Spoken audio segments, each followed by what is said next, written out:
पापी को साथ दियो एहि कारण, मार्यो गयो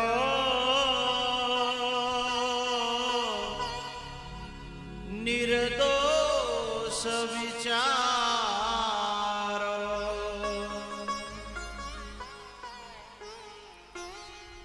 पापी को साथ दियो एहि कारण,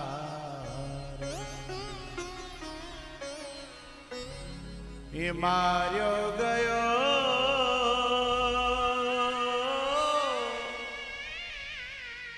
निर्दोष विचार, मार्यो गयो निर्दोष विचारो।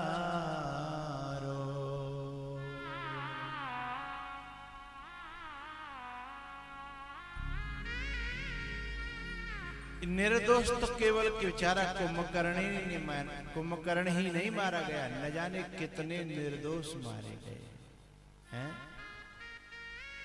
रामायण में भी और महाभारत में भी। बेगुनाहों की जान गई, मासूमों की जान गई, भक्तों की जान गई।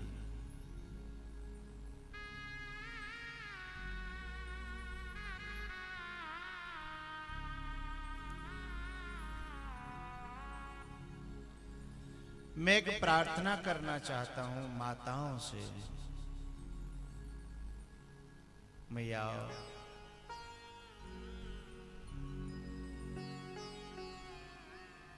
अपने जो गार्जियंस होते हैं ना, अपने रखवाले, बाप है, भैया है, पति है, अपने रखवाले, यदि आप उनको सुरक्षित चाहती हो, उसका जीवन चाहती हो, उनकी सेफ्टी चाहती हो, तो आपको उनके अनुसार ही चलना चाहिए।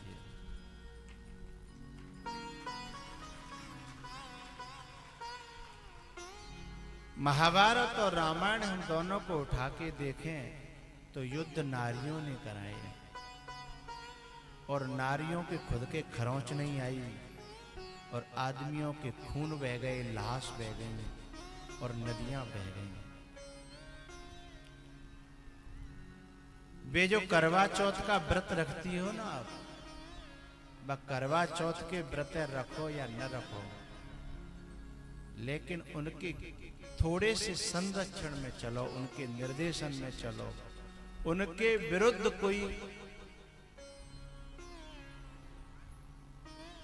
कोई ऐसा कदम नहीं हो जो उनके जीवन के लिए, उनके सुख और शांति के लिए हानिकारक हो। आदमी कहता है शादी में जाना है, आदमी 1 मिनट में तैयार हो जाएगा,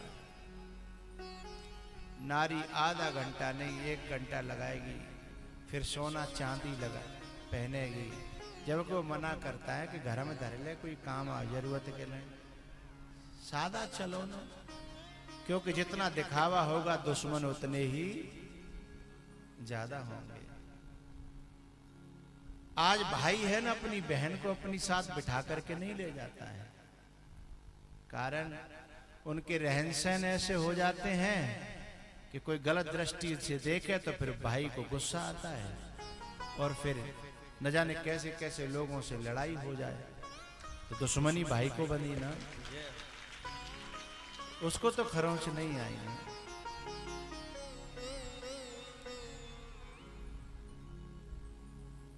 मेरा माताओं से कहना है, यदि आप अपने पतियों के लिए, भैयाओं के लिए व्रत रखती हो, बाप के लिए व्रत रखती हो, उससे अच्छा है कि आप उनके अनुसार चलना सीख जाओ। सबसे बड़ा करवा चौथ यही होगा मेरी समझ में। तो द्रौपदी न होती या होती और युधिष्ठिर की बात मान लेती, तो पिता में भीष्म जैसे निर्दोष मारे न जाते हैं। युधिष्ठिर जैसे धर्मात्मा को इतने बड़े युद्ध का कलंक न लगता, उसमें हजारों विधवाएं न होती। अपनी एक चिड़ को, एक ईर्ष्या को पूरा करने के लिए द्रौपदी ने पांडवों को और कौरवों को भड़का दिया। सीता यद्यपि जगत जननी है, मैं प्रणाम करता हूं, लेकिन राम जी ने मना किया था कि जंगल में मेरे साथ मत चलो, क्योंकि वहां जंगल में मैं अपनी रक्षा करूंगा कि तुम्हारी रक्षा करूंगा। आदमी अकेला होए तो रात बिरात कहूं रहे कहूं सोए कछु करे। नारी को लेकर के दुश्मनों को निमंत्रण देना है, राक्षसों को निमंत्रण देना होता है।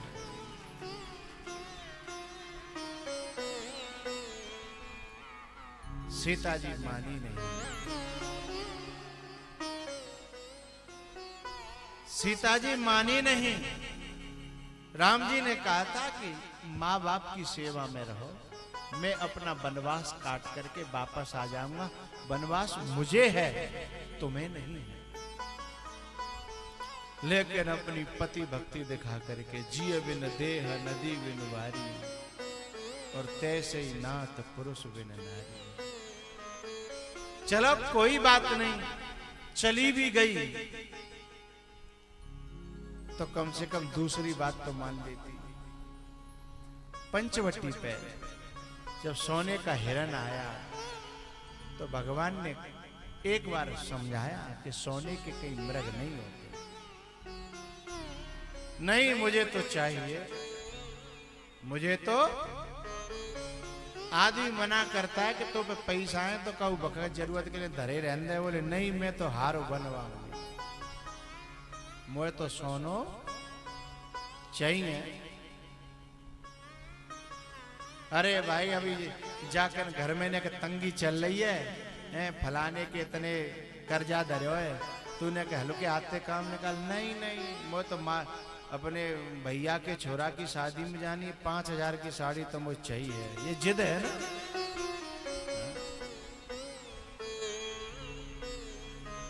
यदि आदमियों के अनुसार ये चलना सीख जाए तो शायद जिंदगी में पुरुष तो कभी लड़ना चाहता ही नहीं है। पुरुष कभी लड़ना, वो तो बचता रहता है। एक आध हजार बार नारी ये कहती है कि तुम बोलते ही नहीं हो, बताओ वो फलाना छाती पे चला जा रहा है, तुम बोलते ही नहीं। वो बेचारा कह रहा हूं मैं खोपड़िया खराब मत करे, वो चैन ते जीलन दे तू जीले हैं। लेकिन जब तक बा को खून खच्चर नहीं होगा तब तक बा चैन की सांस है। और कभी कभी तो सीता जी ने लक्ष्मण को ऐसा शब्द बोला कि लक्ष्मण तिल मिला गया। मरम बचन सीता जब बोला। अब मरम वचन का अर्थ जानते हो? ऐसा शब्द बोलो कि लक्ष्मण जी हिल गए। कभी कभी माताएं, ये बाजमाने की बात ना, आज भी घर घर में ये सब बातें हो रही हैं। आदमी को भड़काया जाता है, भड़काते भड़काते न सुने तो फिर ऐसी ऐसी तीखी बातें बोल दी जाती हैं कि तुम्हें तो वो लग रही है पे बाप ही पैदा ना हो, हैं? तुम पे बातों को ये असर ना है ना, हैं? तुम जैसा तो मैंने कायर ही नहीं देखा।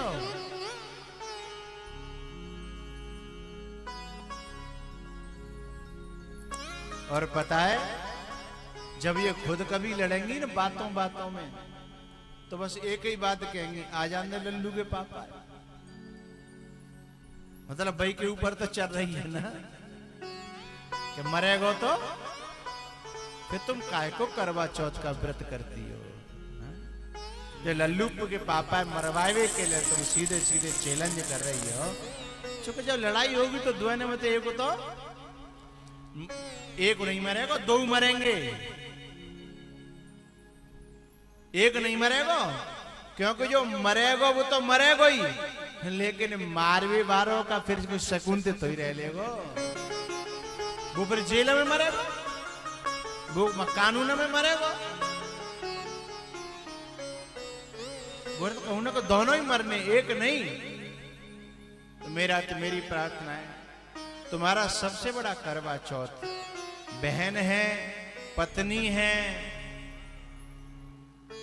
जो भी रिलेशन आपके, यदि वो अपने पुरुषों को, अपने भाइयों को, अपने परिवार को सुरक्षित रखना चाहती हैं। सीता जी ने एक तीसरी गलती फिर करी। क्या? सोने का हिरण होता नहीं है, जबरदस्ती मंगवाया। सोने का मृग तो चमड़ी के ही होते हैं ना, कभी नहीं होता। उसे मंगवाया, लेकिन कोई बात नहीं, मंगवा लिया। एक तीसरी गलती और करी। क्या? कि लक्ष्मण जी यूं कह के गए कि दुनिया अलट से पलट है जाए, प्रजा रेखा है,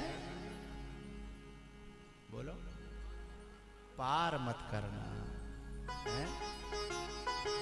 आदमी हाथ जोड़ जोड़ के कहते हैं घर वाले के भगवान चल तू जा अपनी जिदे पूरी कर ले, जा जिदे पूरी कर ले, जाऊ जिदे पूरी कर ले, पर कम से कम जावा तो को ध्यान रखियो, और नहीं तो मटिया में ठह जाओ। आदमी कहता है। यदि उस आखिरी बात को भी नारी मान जाए तो शायद पुरुषों का संहार न हो, इंसानों का संहार न हो। मेरी माताओं से प्रार्थना है, बहुत सी माताएं बहनें हैं अपने भैया को राखी बांधती हैं, भैया द्योज पे क्या करती हैं? तिलक करती हैं, द्योज खिलाती हैं। लंबी उम्र की कामना करती हो तो बिन की थोड़ी सी बात मान लो, बिन में तो लंबे जी लेंगे हैं? और नहीं तो वो भैया द्योज का टीका है ना, टीका तो बकरा के भी होता है। जब बकरा बलि चढ़ाया जाता है ना, तब बाको टीका करो जाता है, और बाकी फूलन की माला डारी जाते है और बलि पे चढ़ा दो जाता है। कहीं वो टीका न बन जाए तुम्हारा टीका। बकरे को बड़ा सजाया जाता है, ऐसा टीका से क्या मतलब हुआ? यदि तुम्हें अपना भैया अच्छा लगता है, अपना पति अच्छा लगता है, अपना बाप, अपना परिवार अच्छा लगता है, माँ बाप कह कह के थक जाते हैं कि बेटा अच्छे कपड़े पहनो, तुमको हमें साथ में बिठा करके बाजार ले जाते हुए हमारी हिम्मत नहीं होती कि हम तुम्हें ले जाए। अच्छे से रहो, अच्छे से बोलो, दुनिया के ईर्ष्या द्वेष और इनमें मत पड़ो। बाप, माँ, भैया, गुरु कह कह के थक जाते हैं, और जब बात का उल्लंघन होता है तो फिर वो नारियां अपने भैयाओं को खो बैठती हैं, अपने पतियों को खो बैठती हैं, अपने बापों को खो बैठती हैं। ऐसा महाभारत में हुआ, रामायण में हुआ। और जिस नारी के कारण महाभारत जैसे युद्ध होते हैं, उनका खामियाजा उन नारियों को भुगतना ही इस लोक में भी। और क्योंकि अपने भैया तो गए हाथे, अपने बाप दादा तो मरे ही, लेकिन कछु ऐसे तो मरते हैं जिनका कोई रोल ही नहीं था, जिनका कोई लेना देना नहीं था।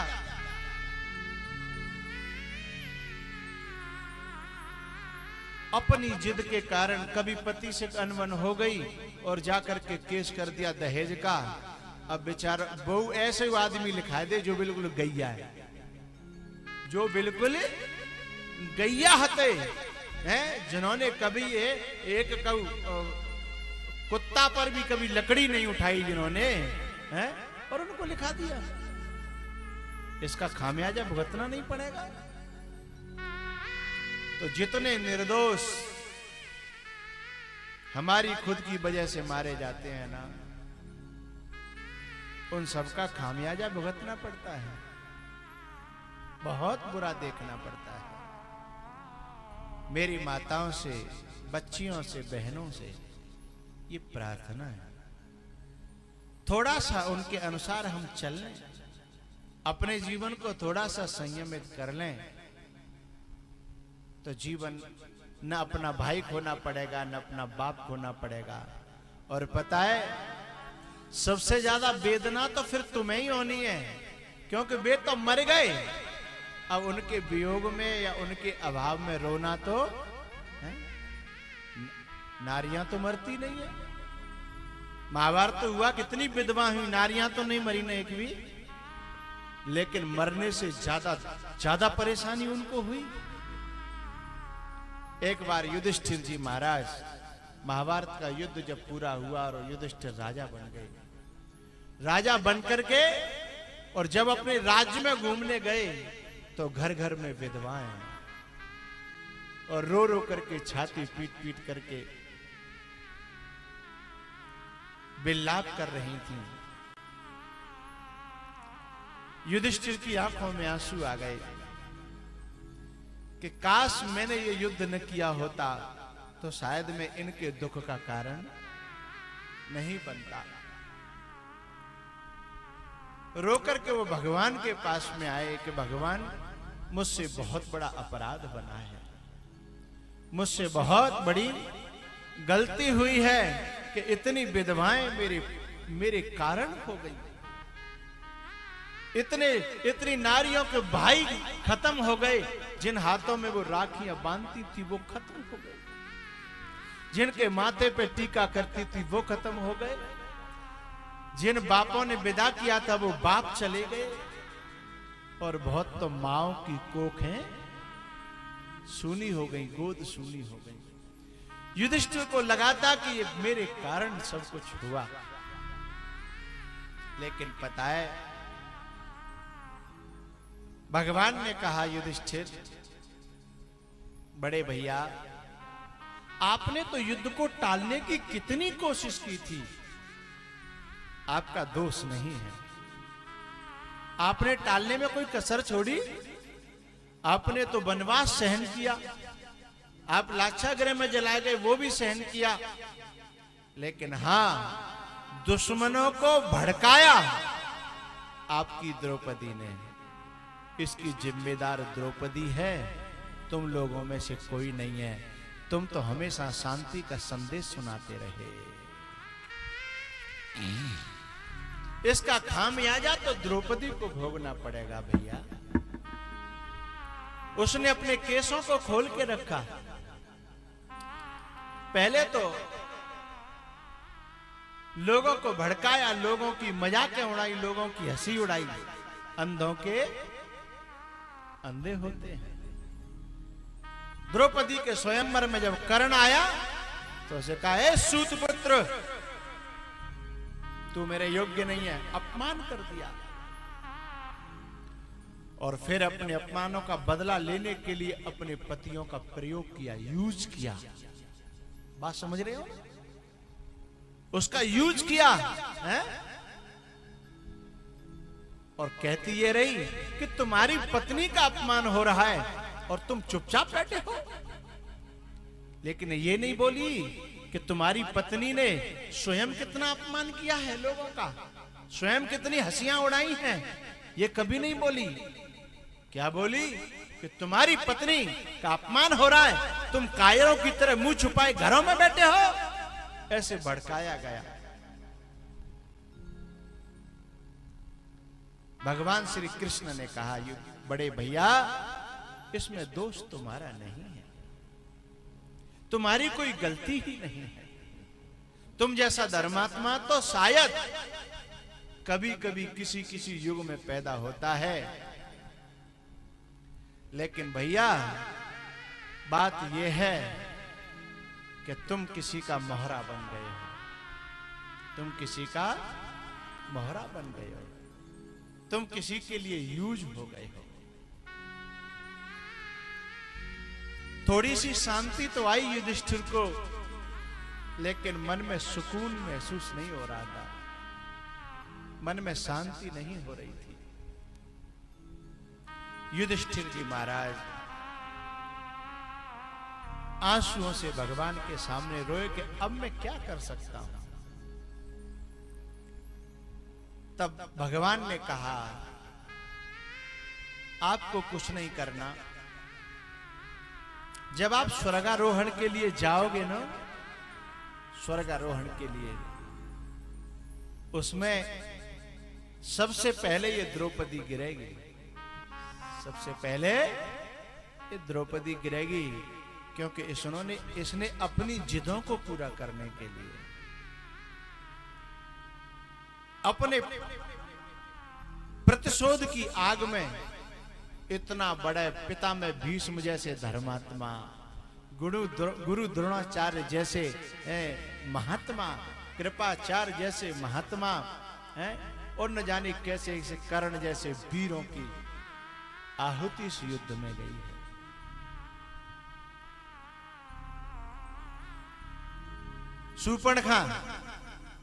शूर्पणखा जब आई ना,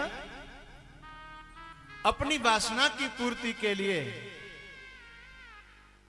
राम को अपना बनाने की कोशिश करती है, लेकिन जब अपनी वासना की पूर्ति नहीं हुई तो अपने खास भैया को, जिसका टीका करती थी लंबी उम्र के लिए, उसी को जाकर के भड़का दिया।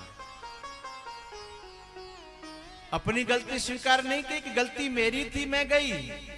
ये कहा कि तेरी बहन का अपमान हुआ तेरे राज्य में और तू घर में बैठा है, करस पान सोवस दिन राती, दिनों रात तू सोता रहता है पी पी करके, और तेरी बहन बेटियों का अपमान हो रहा है।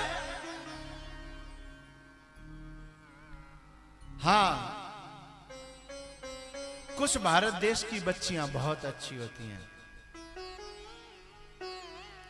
पहले तो वो गलत चलती नहीं है, यदि किसी गलत व्यक्ति से उनका मुलाकात भी हो जाए, कोई बात भी हो जाए, तो अपने बहन, अपने भाइयों को और बाप को भड़काती नहीं है, वो परिवारों को कभी नष्ट करने की बात नहीं करती।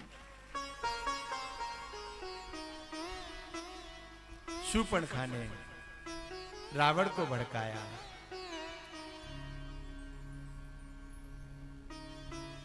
और ऐसा भड़काया कि रावण कोई पागल तो था नहीं, बड़ा समझदार था, वेदों का ज्ञाता था, ब्राह्मण था, लेकिन इस लहजे से बात करी कि उसकी खोपड़ी भी घूम गई। और ऐसी खोपड़ी घूमी तो मारीच को लेकर के पहुंच गया है वहां।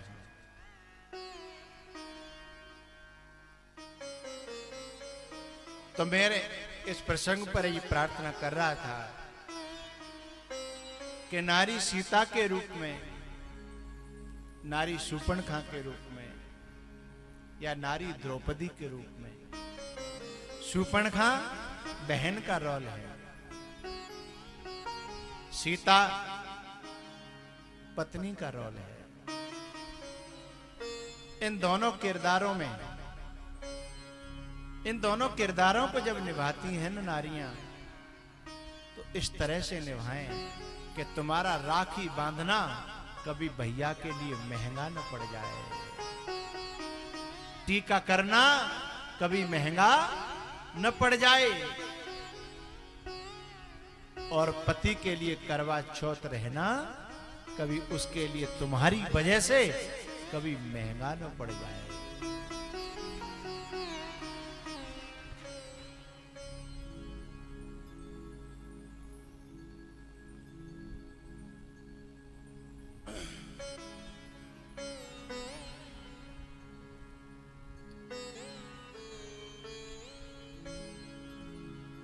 वैसे तो चाणक्य नीति में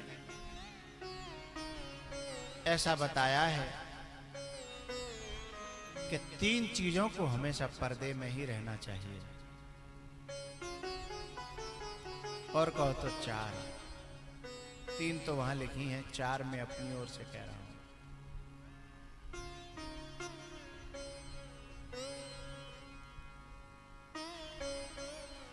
मांस का टुकड़ा चौरे में पड़ा होगा तो चील कौआ बोलो टूटेंगे, उसे लोग ढक करके ही हमेशा रखते हैं। दूसरा, लक्ष्मी पैसा चौरे में डाल दो, लावारिस जिसका कोई धनी न हो, लक्ष्मी से प्रॉपर्टी हो, पैसा हो, यदि वो लावारिस सी मालूम पड़ जाए तो उसके पीछे लाशें बिछ जाती हैं। समझ रहे हो? तीसरी, नारी पर्दे में ही रहनी चाहिए। ज्यादा डोलना, ज्यादा घूमना, ज्यादा शौक करना, ज्यादा शॉपिंग करना, ज्यादा बाजार जाना, ये उसके लिए नहीं, उसके माँ बाप और भाइयों के लिए एक खतरा है।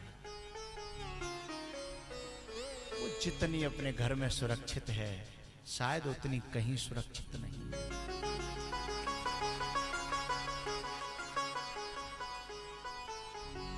ये चीज ढकी हुई रहनी चाहिए। 3 तो ये है जो चाणक्य नीति में बताई है। चौथा, मैं भक्ति के नाते से कहता हूं, अपना भजन हमेशा गुप्त रहना चाहिए। अपना भजन गुप्त रहना चाहिए। हम यदि गाते हैं कि हमने इतना भजन किया, इतनी साधना की, इतना तप किया, इतने तीर्थ करे हैं, तो समझ लो सुपड़ा साफ।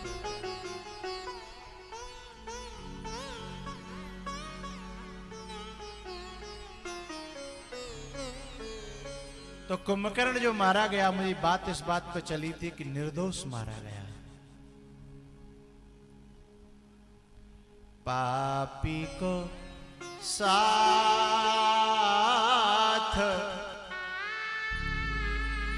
दियो एहि कारण,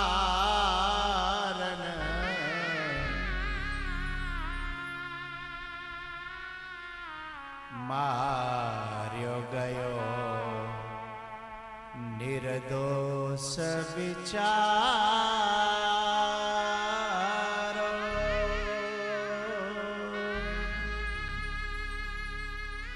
ही मार्यो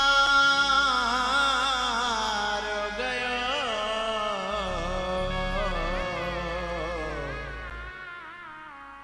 निर्दोष विचारो।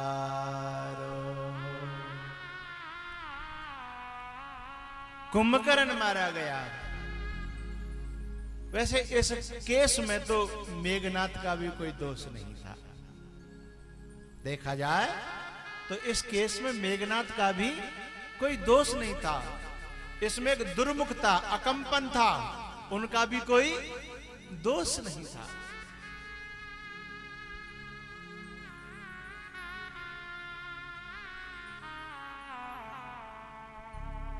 भैया,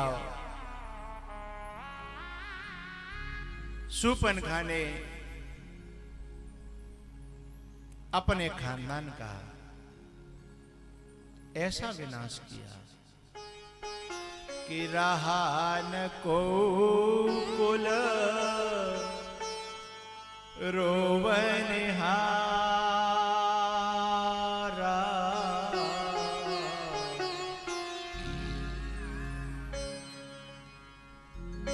रहा न को कुल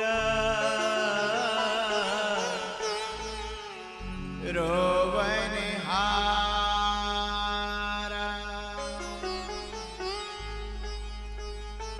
1 लाख पूत 1.25 लाख नाती।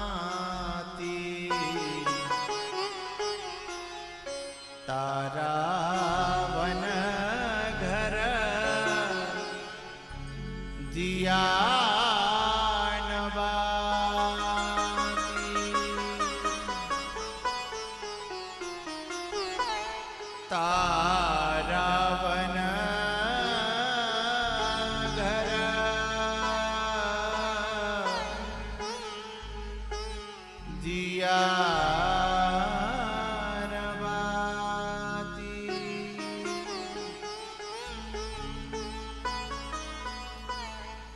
सीता जी के कारण भी यहां युद्ध हुआ। लक्ष्मण को शक्ति लगी, राम जी को कष्ट झेलना पड़ा, लेकिन भैया वे तो भगवान थे, वे तो भगवान थे।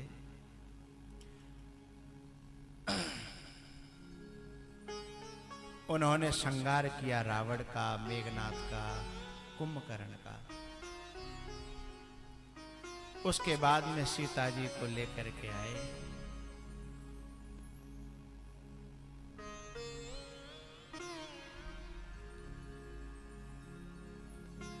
सीता जी को लेकर के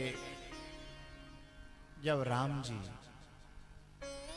राम तो राम है। मैं एक बात और कहना चाहता हूं, पुरुषों में बड़ी महानता होती है।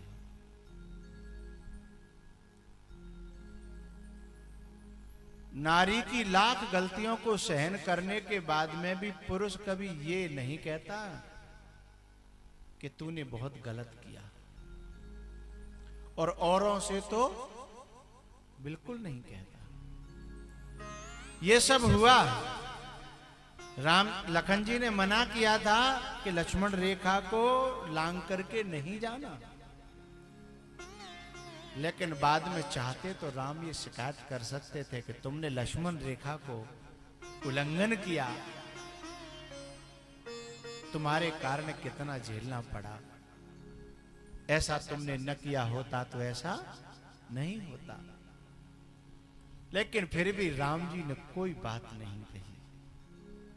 राम जी ने बस ये दिखाते हुए रण भूमि को कि यहां मेघनाथ मारा गया, यहां रावण मारा गया, यहां कुंभकर्ण मारा गया, पहुंचे हैं अयोध्या की तरफ और निषाद राज के यहां उतारा है अपने विमान को,